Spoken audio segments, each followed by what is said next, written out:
All right, Ed here from Geek, and I'm here with Lyn Askin. What's up, Lyn? Hey, not too much. Just hanging out with you here on my birthday. Nice, that's right. How old are you today? I'm 53. 53 years young. Before we hopped on, Lyn said that it was the Google Meet making him look old, and I told him it was actually my skin, my body making me look old.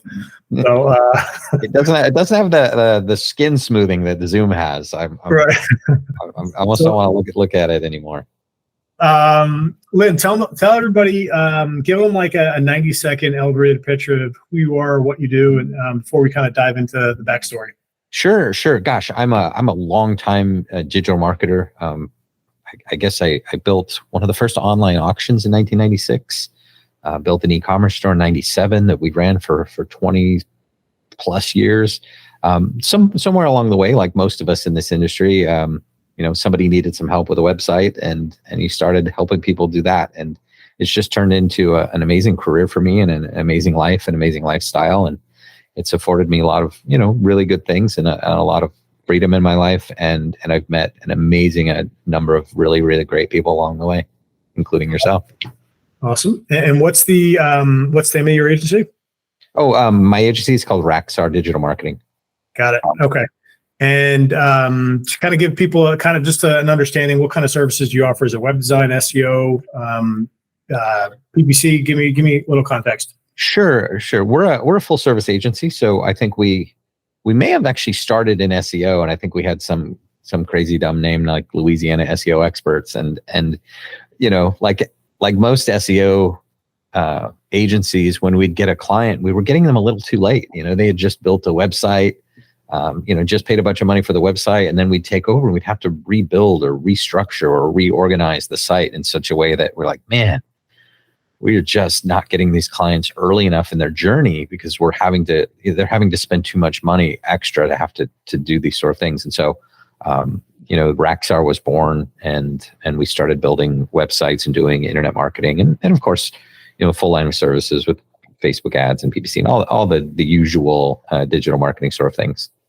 Got it. Okay. So one of the reasons I wanted you to come on the channel and do an interview was a speech I saw you give at Josh Nelson's group, the 7-figure agency. You're a coach there. You had gotten up on stage and given a speech, I think it was last July, and it hit home for me. So would you mind giving, I don't know, whatever you're comfortable, if it's 3 minutes, if it's 5 minutes, kind of give us an overview of the story, what happened, kind of a before and after, to give a little context to the listener or to the viewer?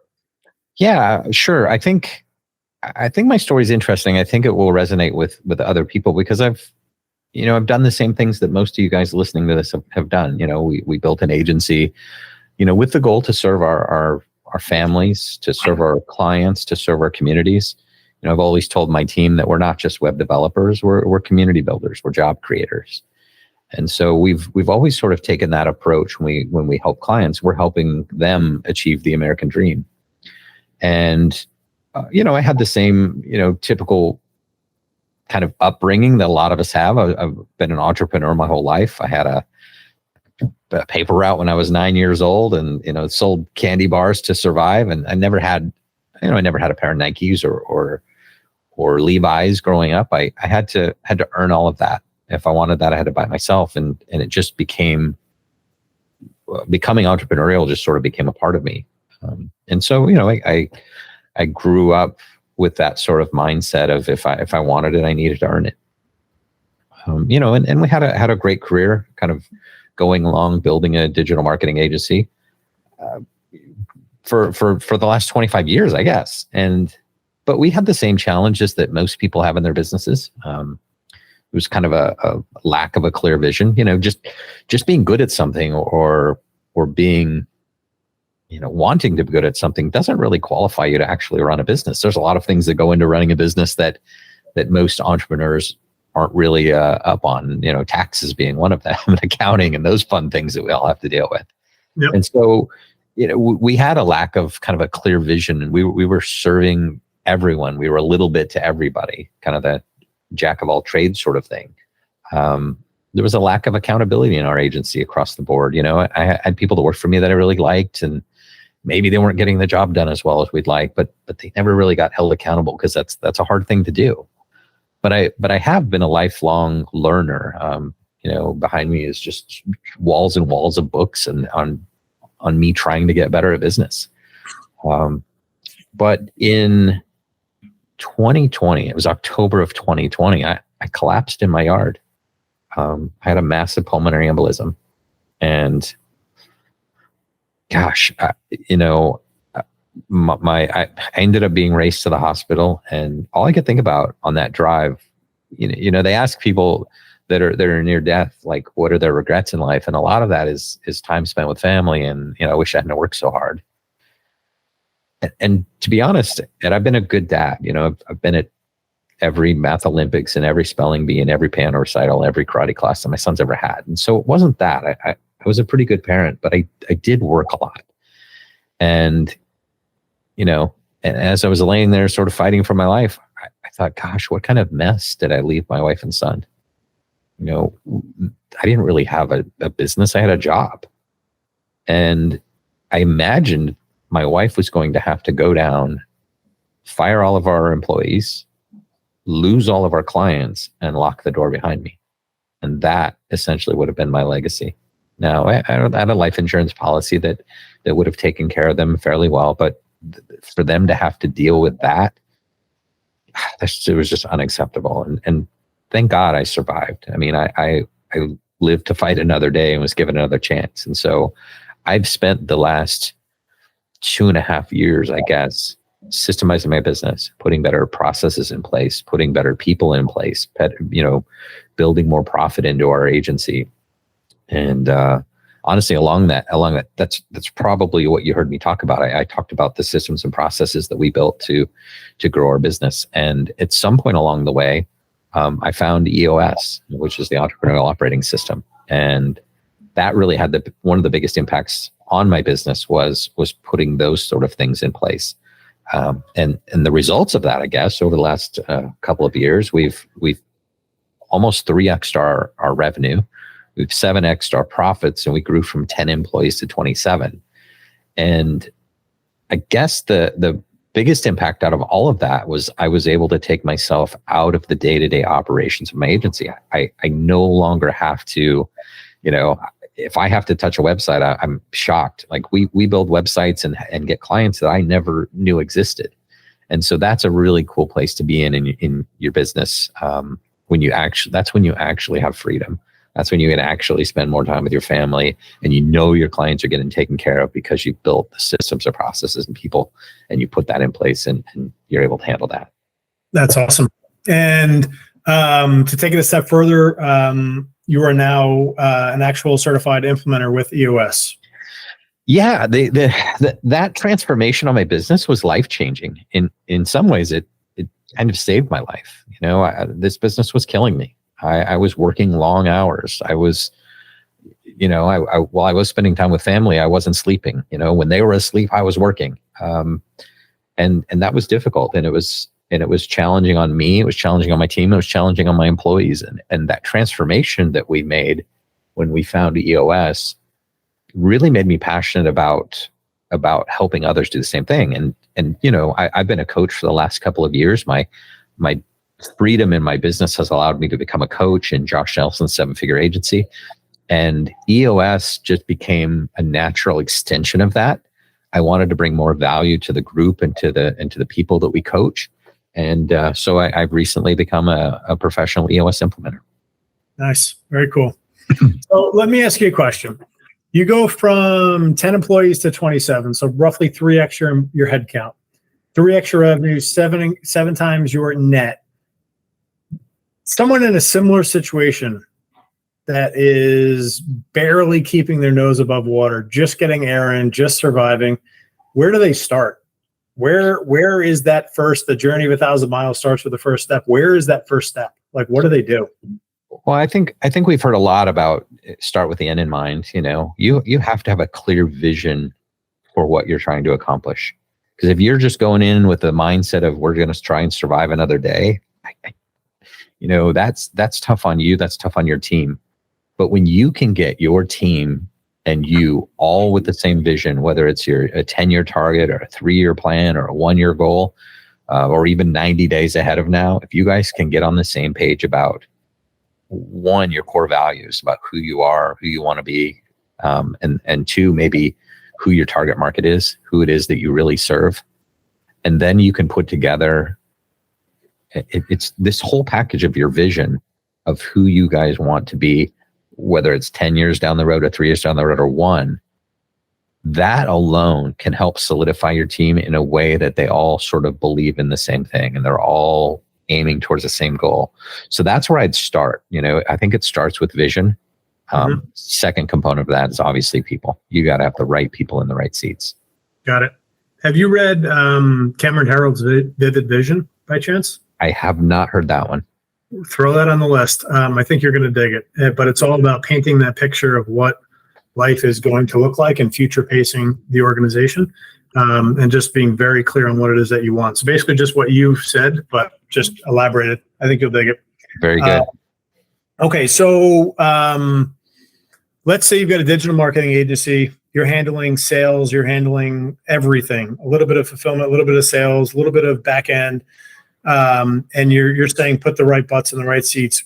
Who do you hire first? How do you know what to hire first? How do you know what to build checklists around first? Like, how do you break down that journey? Well, I don't know if you want to talk about this in like sort of EOS terms. When it comes to the entrepreneurial operating system, one of the first things you do in Focus Day, which is one of the first days that you do in EOS, is you build an accountability chart. You map out your company on what it should look like and what you need it to look like to accomplish the goals that you've set for yourself.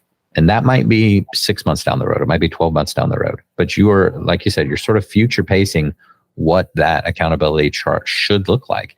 You may have to put yourself in a bunch of those seats, but, or you leave a seat blank and you go, hey, we absolutely need this next position. But until you sit down and you map out the actual seats and then the roles for each seat and what they're responsible for, I think it's really difficult to hire.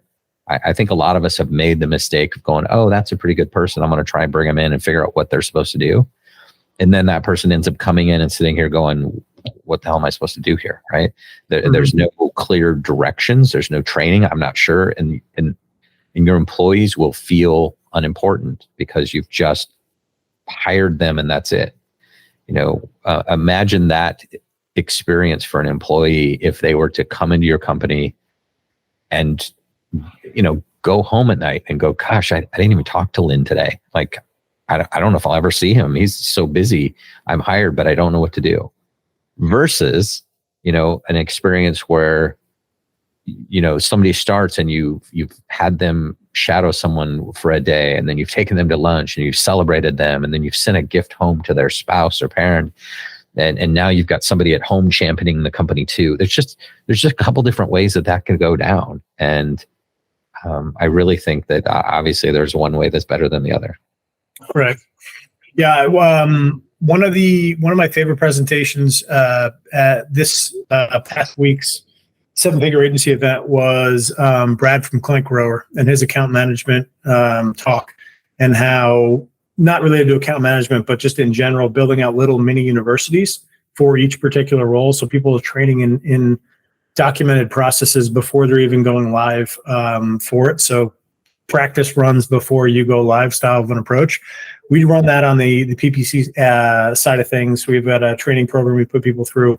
We don't have that yet on the sales side, which is something we've documented processes, but we don't have the university piece, which is something we're building now, which I thought was very interesting to implement in every single role throughout the organization. So I very much enjoyed that piece of it. Are you more of a believer in training around vision and aptitude, or like technical checklists for roles, or is it kind of a mixture of both?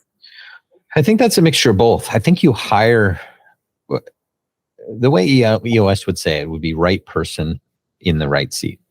Right. So the right person is somebody that lives your core values, somebody that operates the way you operate, emotionally, spiritually, from a a standpoint of the right kind of person, somebody you want to hang out with, somebody you want on your team.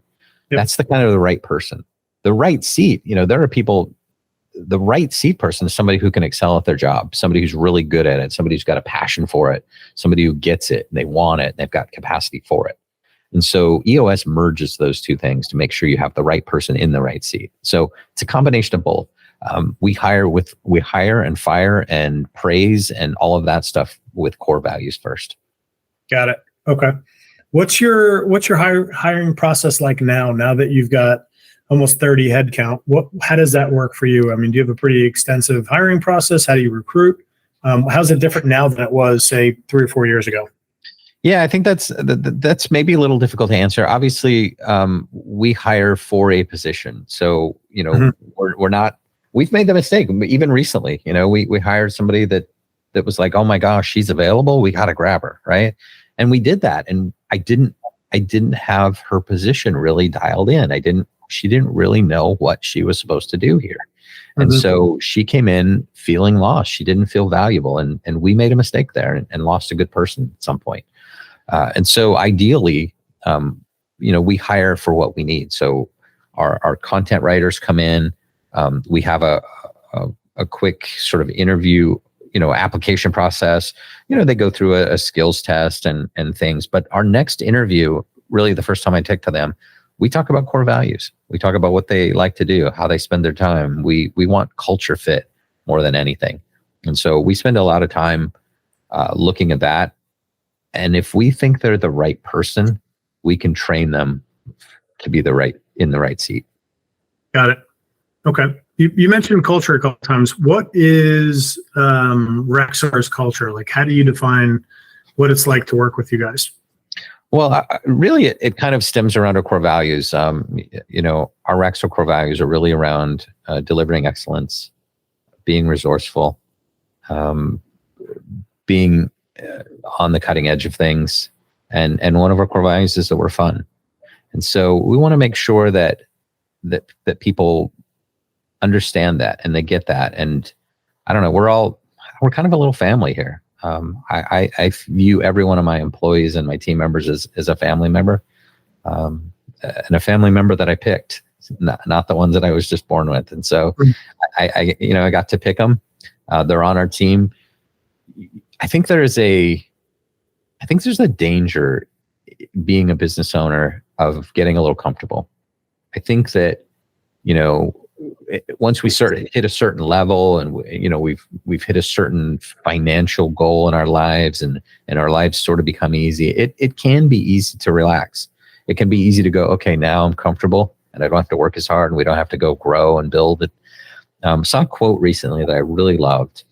And that quote said, you have to build your dreams so large that all of your team's dreams can fit inside of it. That really struck me. And I realized that maybe I was coasting a little bit over the last year. And of course I had a health problem and I had some things and we had some massive changes in structure and things, but I think it's time now to turn that up a bit, focus on growth, because my team deserves those things too. They deserve the freedom that I afford myself, and they deserve to buy homes and cars and have great lives. Yep. And so that's really important to me going forward. I think it's one of the driving forces here is to be able to do that for my team, because quite frankly, your team has to not only know where they are today, but they got to be able to see where they can be tomorrow. Because if you don't have that vision painted for them too, they will leave. They'll find it somewhere else because they all have goals and dreams. So if you're not asking your team, if you're not asking them, if you don't know what your team's dreams are, I think you should find out really, really quickly. So it's a great point. We did not want to bring in e-commerce as a vertical. We did not want to bring in SEO as a vertical. We did not want to reopen white label as a vertical until we started talking to the team. And the team's like, it's funny, the old adage of hiring people that are smarter than you and that do better work than you do. And we did that. And they came to us and they were like, we want more. Like we're giving away a lot of white label leads. Let's turn that back on. Let's go into e-commerce. Let's do these things. We have these pieces of expertise on the team. Let's do this. And I think you nailed it. If you cut people's dreams off and don't allow them to grow within the role, I think you can definitely stifle and push people out without even meaning to. So I'm with you there. 100%. It's always great. It's always great when you have those team members that push you. I probably was Steve Jobs' quote that said, I don't hire smart people so I can tell them what to do. I hire smart people so they can tell me what to do. Right. And that's a great position to be in. Right. When your team takes ownership of your company, of their departments, of your clients, our account managers, for example, I tell them they don't work for us. They work for our clients. I'm like, fight for them, fight for your clients, make sure that our teams are delivering what your clients need. I like that. Very smart. Talk to me about team makeup. How many are US based? How many are overseas? If you mind sharing, how you envision growth for your business? Like what's the big goal here for you? If you mind sharing, if I totally get it, if it's private to the team. Yeah, there's probably a little bit that's private to the team. We have a small team here in the US. It was bigger until recently. We had a couple of possible wrong person, the wrong seat issues. And we did make one mistake and we lost a couple of really good employees just for a lack of vision on our part. But our overseas team, we have a handful in Pakistan, probably a half a dozen. We have a half a dozen people in the Philippines. We have a team member in Bangladesh. We have 2 in Indonesia. We have 1 in Turkey and 1 in India. I think so. We have a pretty decent size overseas team. I think I'm probably shorting a couple of people here, but that's kind of our core makeup at the moment. Now for the future, we've been doing a lot of white label work, and I think agencies are very good at understanding that this is a global world and employees can be anywhere as long as we get good work. I think it's possible that somewhat maybe in the blue collar world that's a little more difficult to do, and so we do want to grow our US based account managers a little more so we can make sure that we're accommodating our clients properly and for their needs. And so I think there's room for growth both here and abroad for us. Got it. Nice. I like it. I really like what you said earlier, going back a question ago about facilitating career growth and personal growth, people buying houses, people buying homes, people going on vacation, people, sometimes as an owner, it's easy to think about just employing people instead of thinking about this is their career and their life and like what they can create out of it. I just think it's awesome. I don't know why we brought that part up, but I just enjoy that piece of it. I always think of the client side of it. Like if we have a couple hundred clients and each of those clients have 5 employees, you're over 1,000 people that you're directly touching with the work that you're doing.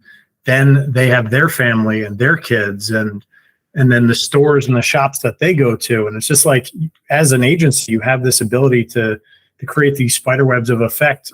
Sometimes it's hard to imagine being, working from home like I have for many years. It's hard to think about sometimes, but the work we do has a true knock-on effect through communities, which it's sometimes hard to remember. And then I think it's important to think about that in our employees' lives as well, because it really does matter.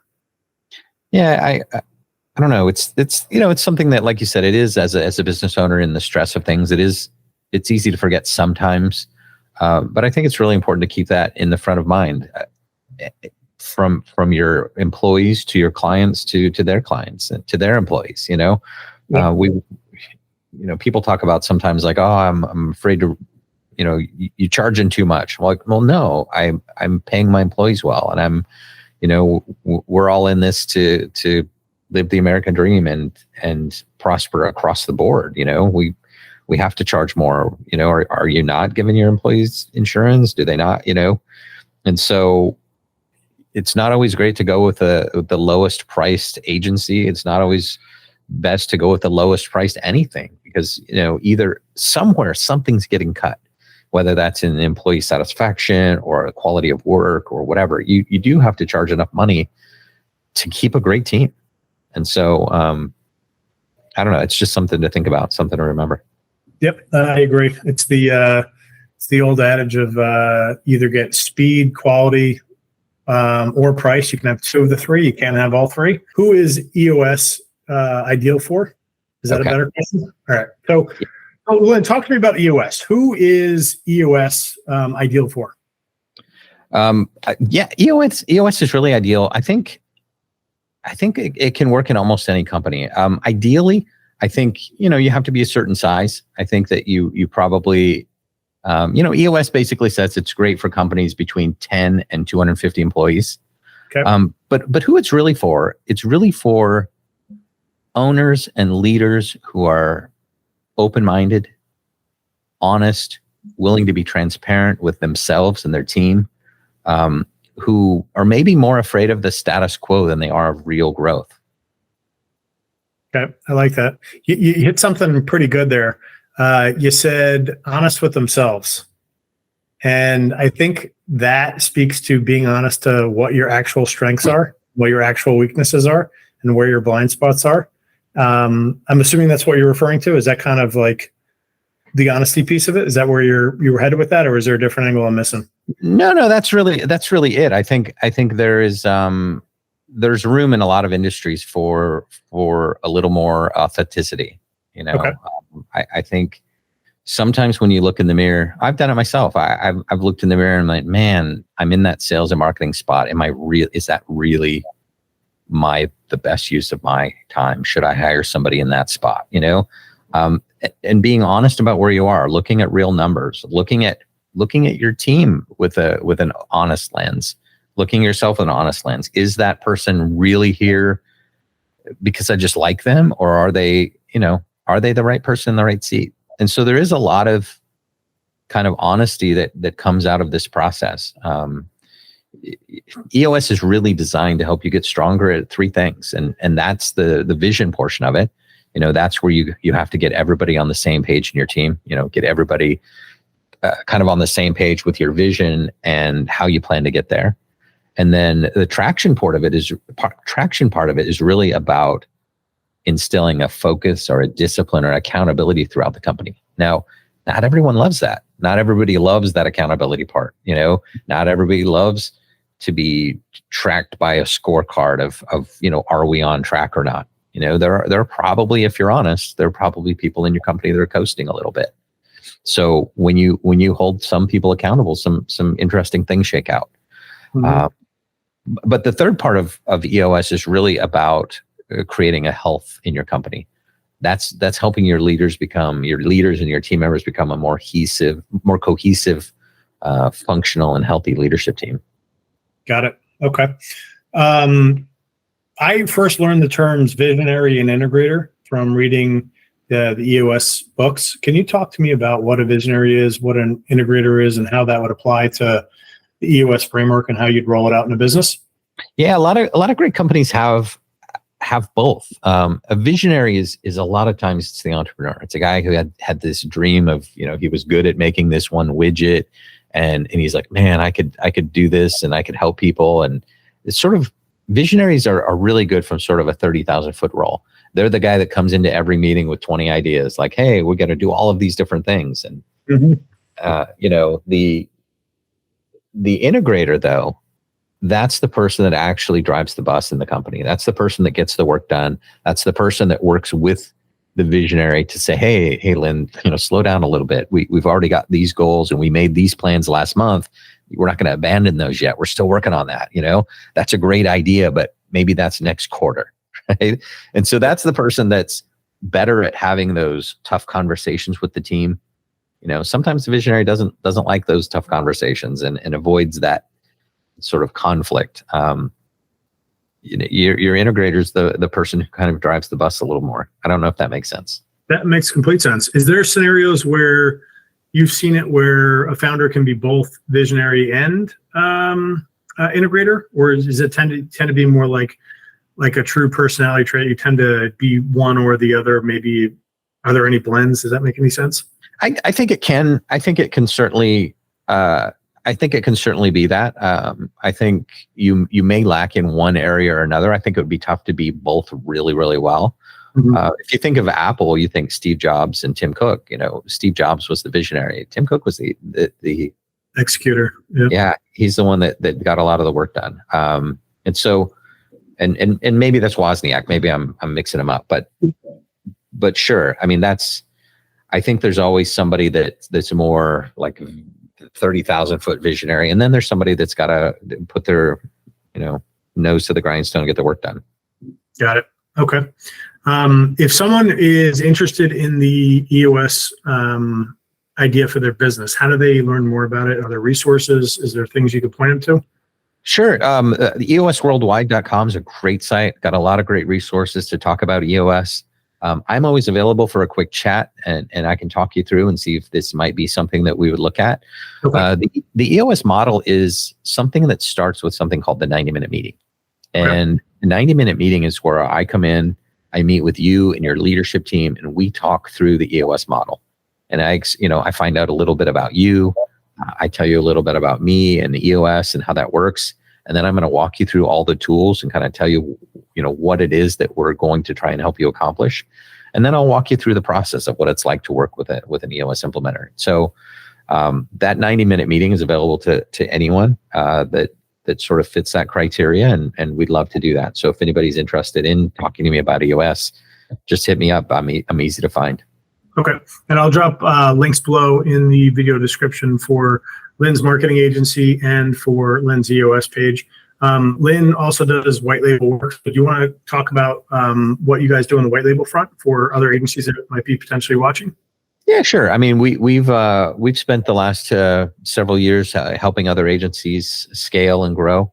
We've got a division that builds white label websites for agencies, and we do the typical SEO PPC side of things too. It's not something that we heavily promote, and it's hard work, and it grew out of a need to help people. We're in a very large group of other agency owners, and some of them are newer and needed help, and we stepped up and did that. It was never really our intention to sort of build out a white label agency. It just sort of happened out of our heart of service. Yep. I think there's being prepared and seeing opportunity. I don't think that's a bad thing. I think you met a need in the market and are doing well with it. So I think that's awesome. Very good. Cool. Anything else you want to throw out there before we wrap up? No, I don't think so. I mean, I think it's a great conversation. I love having this conversation, and it was really great to chat with you again. Everybody's level is one thing I do want to say is everybody's level of success is different. We're obviously in a group with people with, giant agencies and 500 clients and things like that. And there are some that are smaller, but it's tough to get into the sort of comparison game where you're comparing yourself to others. And really to me is just about comparing yourself to where you were yesterday. If you can just continually grow and spend your life in, self-improvement and just continue to grow and get smarter and better, and ignore the noise, at some point you have to just sort of decide, what makes me happy. And I know people that I heard a story earlier today about a guy who built an app and he ended up selling for 300 million, but in the process lost his wife and his family, and his kid wouldn't know him on the street. That's not the life I want to live. Like I said before, I've been at every one of my son's karate classes and piano recitals and math Olympics and spelling bees and things throughout his whole life. And he's 20 and just graduated college. And I sort of gauged my life success on whether or not my adult child wants to hang out with me. And so, everybody's measure of success is different, and that just happens to be mine. I like it. You mentioned something earlier about not comparing yourself, and it reminds me of the saying that comparison is a thief of joy. And I truly believe that. And I think something that Rob and I always think back on is like, man, how far we've come since 2015 when we started this, and all the mess ups along the way and all the different things that have happened to kind of turn us into the people that we are now. And, whenever we have a moment, we just stop and we go, all right, look where we are right now compared to where we were several years ago. What do you got? There's a fantastic book called The Gap in the Gain. And this is really about that. You know, a lot of us spend time we're looking from where we are to where we think we should be. Mm-hmm. Between that's this giant gap, right? Yep. And instead, we should be looking back and see how far we've come. I mean, I have a friend who does such, you know, I'm not perfect. I make that mistake a lot. You know, I think I should be further along in my career and I should have, you know, done more things. And I often describe my definition of hell is the day that you die, you meet the person you could have become. And that's just this giant, it's just this gap of like, man, I don't want there to be a gap between those two things. I want to become the man that I want to become. But I have a friend who catches me when I say things like that. He's like, but Lyn, look how far you've come.